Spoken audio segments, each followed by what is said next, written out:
Welcome to the Power of Purity podcast, the show that empowers men to experience their sexual gift in a healthier way.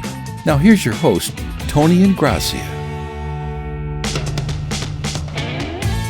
Hey guys, welcome back to the Power of Purity podcast. I really appreciate you being with me today as I continue with part 4 of the 10 things every man should know about his wife when it comes to sex. And if you've been with me the past couple weeks, you know that I've now covered the first 2 principles of those 10 principles. Number 1 was, your wife wants you to understand that healthy sex occurs within the context of a healthy relationship. And principle number 2 was, your wife wants to know that she's the focus of your sexual exclusivity. And with that being said, it brings me to principle 3 of our 10 principles where we pick up and continue today. And principle 3 is this.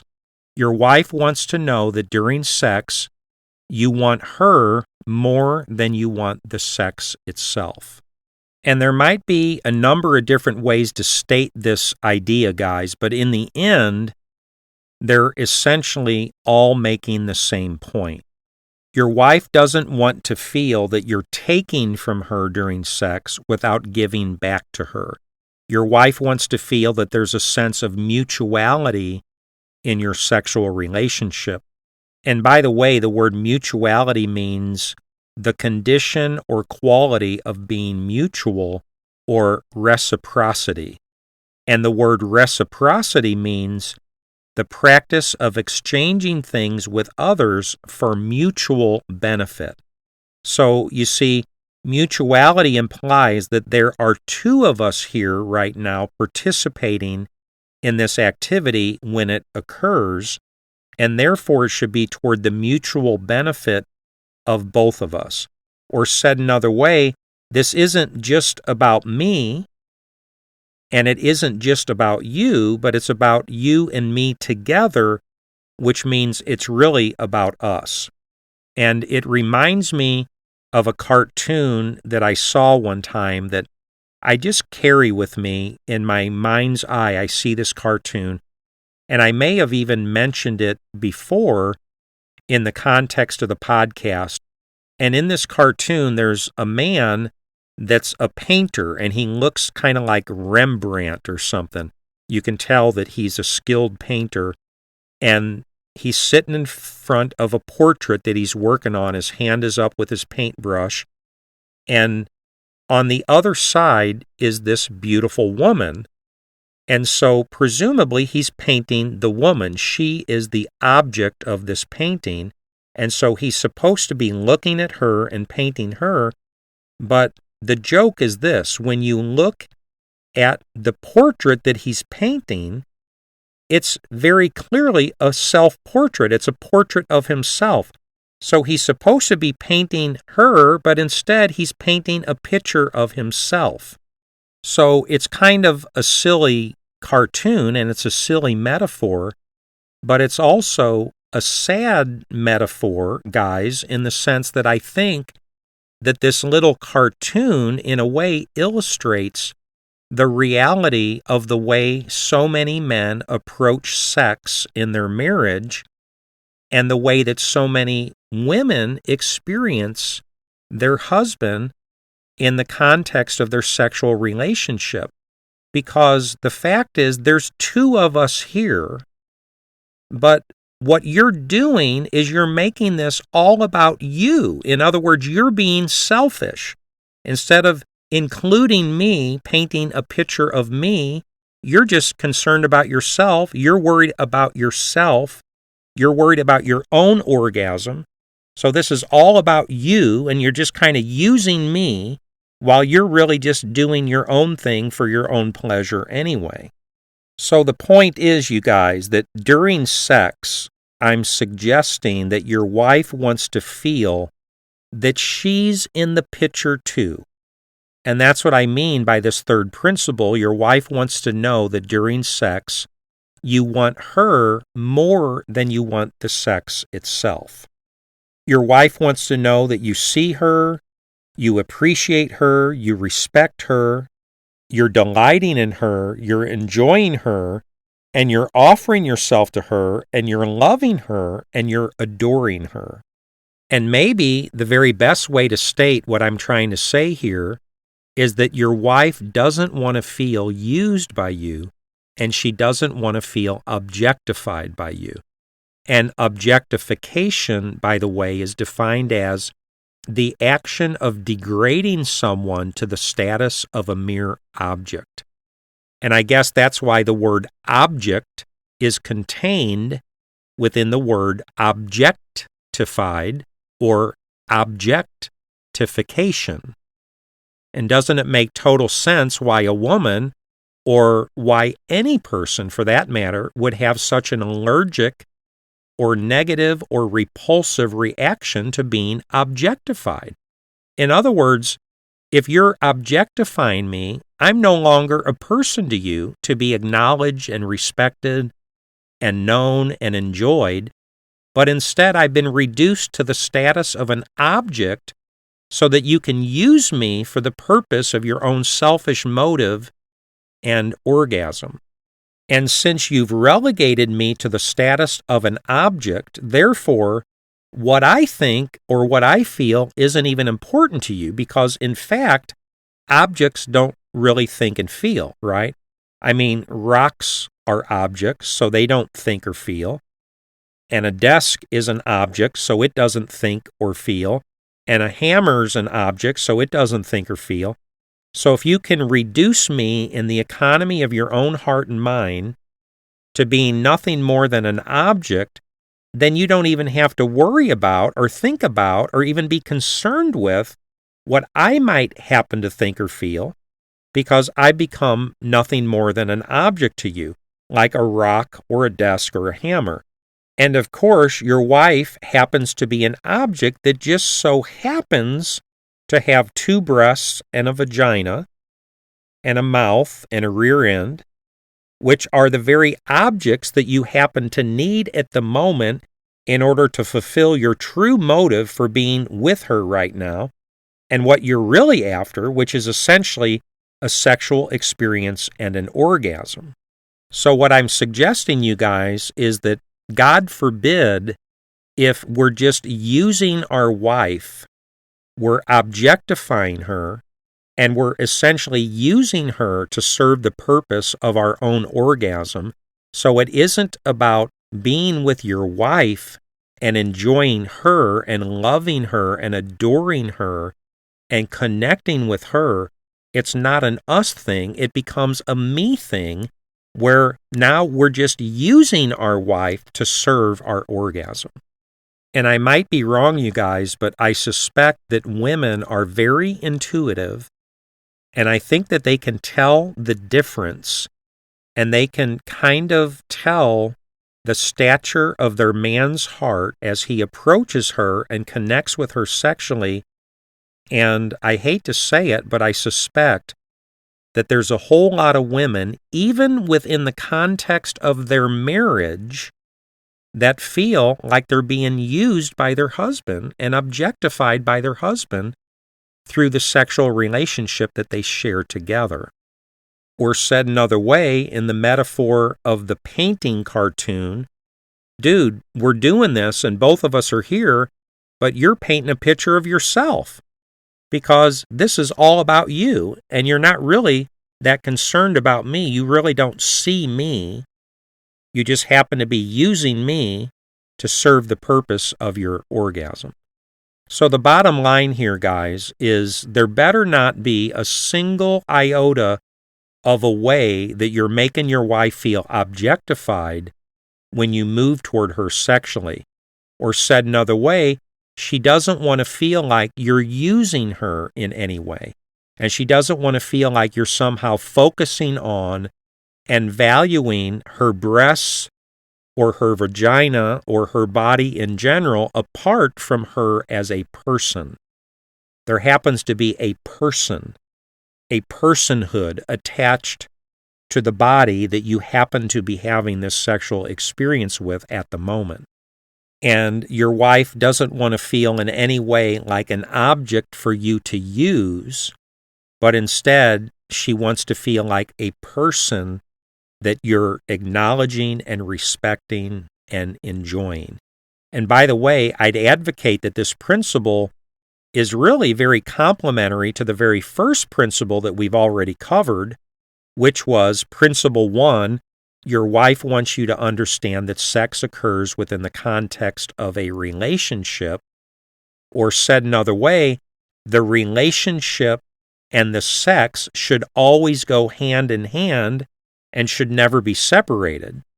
And I therefore suggest that if there isn't much of an authentic relationship going on between a husband and his wife, yet the husband's very willing to still pursue his wife sexually and to take from her sexually, that this is the very kind of thing that might make a woman feel objectified by her husband, because she pretty much intuitively knows there isn't much of a relationship here, yet she sees that her husband's very willing to take from her sexually, so she might very accurately conclude something like this: my husband, dude, you're making me feel really objectified here because you don't seem very interested in me as a person.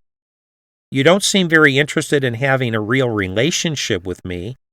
You don't seem very interested in my thoughts or feelings or desires or interest. And you don't seem that interested in spending time with me outside the bedroom, but you do seem very interested in having sex with me, which pretty much makes me feel like you're using me, because I don't think you really care that much about me, but you do care about sex, and therefore it seems like you're very willing to essentially use me for the purpose of achieving the goal of sex and your orgasm. And let me just ask you guys a question.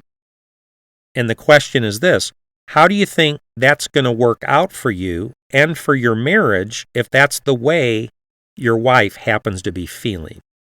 And further, what kind of sex do you think you're going to be having with your wife when and if you do have sex with your wife, if that's the way she happens to be feeling? And how often do you think your wife is going to want to have sex with you if that's the way she happens to be feeling? And by the way, guys, I just want you to know that I'm not telling you anything here that I myself didn't have to learn the hard way, because very early on in my relationship with my wife, and very early on in the context of my marriage, I myself was a very sexualized young man, and although I didn't really understand it at the time, I was a young man with a sexual addiction, and I was very guilty of objectifying not only most women in general, but specifically my wife when it came to sex. And if the truth be told, I think a huge part of my motive in even marrying her to begin with was so that I'd have my own private person and my own private set of breasts and my own private vagina that belonged just to me, that was essentially beholden to my every whim and desire, that I could use and therefore have all the sex with any time I wanted to have sex. And by the way, how do you think that worked out for me? And how do you think that worked out for our marriage? And if you're not sure, I'd invite you to go back and listen to episodes 2 through 9 of the Power of Purity podcast and hear our story and hear what a total disaster our marriage was in those early days, in large part, guys, because I was basically an idiot.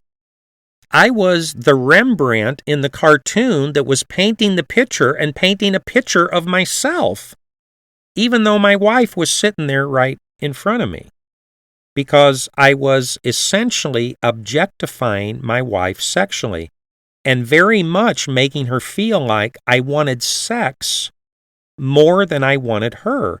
And therefore, I think that made her feel used, and it made her feel objectified, and therefore it kind of made her feel dirty and yucky, which I'd suggest was very counterproductive to the success of our marriage and the success of our relationship and or the success of our sexual relationship together. And it wasn't until I was finally, slowly but surely able to see and understand what lived in my heart and life that was so profoundly selfish and wrong concerning not only my wife, but concerning sex in general. And I was able to begin to change the misguided energy that lived in my heart, both toward sex in general and toward my wife. And I actually learned to want my wife during sex more than I wanted the sex itself. And it therefore began to change who Sherry and I could be together. And it began to change her ability to trust me and her ability to feel safe with me and even her ability to enjoy being with me, because she could intuitively tell that she was no longer being used for sex and she was no longer being objectified, and instead she was being honored and she was being appreciated and valued and respected and adored, which meant that God was healing our hearts and our lives and our sexuality and our marriage, and we were therefore becoming healthier together than we had ever been before. Praise be to God. So if your marriage is a mess right now, just be encouraged and take hope, because if God could heal and redeem a marriage that was as messed up as my marriage was, and if God could heal and redeem a man that was messed up and misguided and dysfunctional around sex as I was, then I believe that there's nobody, no person, and no marriage that is outside of God's redemptive reach. So praise be to God. And by the way, guys, before we get away from this concept of objectification, I'd like to share one other point that I think is really important, and it concerns the idea that objectification is a really big problem and a really big danger when it comes to pornography. Because porn, I would advocate, is an ultimate expression of the objectification of women. Because when a man watches porn, of course, he's entering into a sexualized experience that's absolutely devoid of authentic contact or interaction with another real human being, and instead, he's literally having a sexual experience with a device, such as a smartphone or a computer. And of course, it's true that he is watching other human beings during this experience, but these human beings are inevitably reduced to the level of sexual objects, because he certainly doesn't know a single thing about these people that he's watching have sex. He doesn't know anything about their lives. He doesn't know their names. Doesn't know where they live. He doesn't know what their favorite food is. He doesn't know what their favorite color is. He doesn't know anything about their personhood. So there's no way that they can be a real person to him. And the fact is, he doesn't need to know any of these things about these people, because in this moment, they're not even people to him. And none of that is the reason that they even exist to him, because the fact is they're nothing more than an object to him, and they exist for only one single purpose, and that's for him to use them for the purpose of his own sexual gratification and orgasm. Talk about objectification. And guys, this is a gigantic problem. This is a gigantic tragedy of pornography, because it promotes objectification.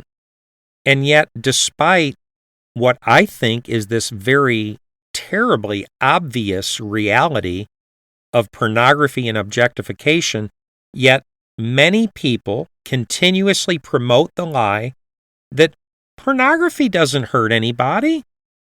There's nothing wrong with pornography. And I think that is a lie from the pit of hell, and it's a deception And it's a deception that you and I need to be freed from, and we need to realize that our involvement and participation with pornography was very misguided and very dishonoring to God and very dishonoring to our own selves as the men of purity that God is calling us to be. And guys, as if all that isn't bad enough, I'd suggest there might be something even worse and more insidious about pornography than just the objectification of women, and it concerns the reality that porn literally conditions men to objectify women and to objectify the sexual experience in general. So imagine this. There's a man that's in the regular habit of using porn over and over again. Over and over again. Over and over again. So he's having these sexual experiences with himself, not dozens and dozens of times, not even hundreds and hundreds of times, but probably over a period of time, thousands and thousands of times, having these sexual experiences with himself. And all these experiences are not about him being with another person and having an intimate connection and relationship and experience with another person. And it's not about him sharing himself and giving himself intimately to another person that he cares about, because there's not even another person there for him to have this experience with. So this repeated pattern over and over again, over and over and over again, literally trains this man over time and embeds within him a certain way that he thinks about and experiences his sexuality that's essentially egocentric, and it's selfish, and it's narcissistic. So he becomes the Rembrandt in the little cartoon, so that now, even though there's a female with him, even if it's his wife in the room with him, he's painting the picture of sex, and he's just painting a picture of himself, because that's what sex has become to him, which is really a very distorted and a very perverted, a very twisted, a very dysfunctional expression of who God ever intended for him to be as a sexual man. So then let's take this same man who is in this habit of putting himself at the center of his own sexual experience and universe. It's all about me, me, me. So that then, even if circumstances were to come about that this man had the opportunity to have an actual sexual experience with another real, live, breathing person, for real, he literally doesn't even know how to offer himself to this other person or how to be present to this other person and how to share true intimacy with this other person, because he's so used to and conditioned to having sexual experiences with and by himself that it's like he's kind of emotionally and verbally and relationally and intimately handicapped in his ability to share this experience with another person, because of how pornography has literally trained him to experience his sexual gift and what pornography has embedded within him. And therefore, guys, I'd suggest that what happens much of the time is that this man, virtually by default, almost automatically functions in this real, live sexual experience with this other person the same way he's been trained to function during his sexual experiences with pornography, which essentially means objectification. So it's not really about being with this other person and connecting with them and knowing them and sharing with them, sharing intimacy with them, enjoying them, being present to them. And instead, his sexual autopilot kicks in, and it becomes him essentially using this other person in the same way that he's accustomed to using his device, his smartphone or his computer. And so this person that he's with isn't really a person at all. and they're reduced to being objectified, and therefore they become nothing more than an object to serve the purpose of his own sexual gratification and orgasm. And I don't know about you guys, but I think that all of that is just unbelievably scary.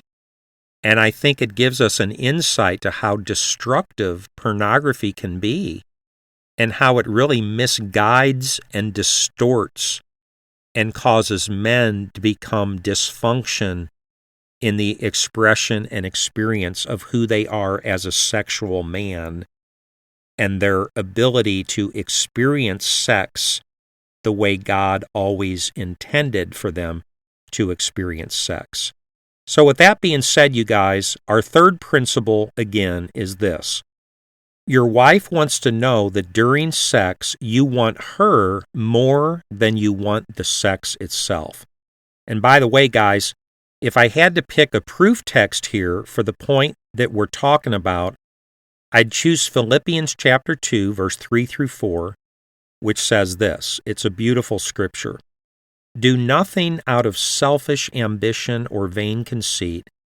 Rather, in humility, value others above yourselves, not looking to your own interest, but each of you to the interest of the other. And what I'd suggest, therefore, is that if we were to use this verse as a kind of template for the way that we're supposed to relate to our spouse during sex, that just as it says, we should do nothing out of selfish ambition or vain conceit. Rather, in humility, we should value the other person above ourselves, and we should not be primarily concerned with our own interest, but primarily concerned with the interest of the other person. Praise be to God. Which to me sounds like the complete antithesis of using the other person or objectifying the other person, or said another way, we should want the other person during sex far more than we want the sex itself, or in the metaphor of the cartoon, you guys, what the cartoon should really illustrate is this. Here's the man, he's in the room with his wife, she's in the picture, and he's painting this beautiful portrait, and on the portrait is a picture of his wife. So in other words, he's seeing her. He's connecting with her. He's acknowledging her. He's being present to her. And this is no longer about me. It's about us. And it's about me not objectifying you and not using you, but me honoring you and esteeming you and loving you and enjoying you and adoring you.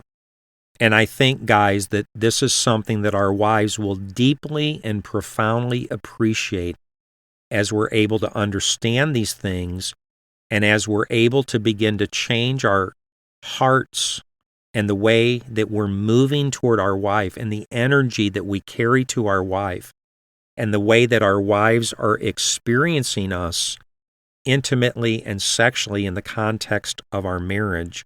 And I think it's going to make all the difference in the world when our wives see and feel and know and believe that during sex we want her, our wife, more than we want the sex itself. And with that being said, you guys, it brings me to the end of Principle 3, and I absolutely cannot believe this. I am only covering one principle per episode the past 3 episodes. And here we are again. We're out of time, and I've only covered this one principle in this particular episode. But I guess it is what it is, and we're just going to continue to move forward next week. So I invite you to come back next week for our next episode of the Power of Purity podcast, where we will continue to discover the 10 things every man should know about his wife when it comes to sex.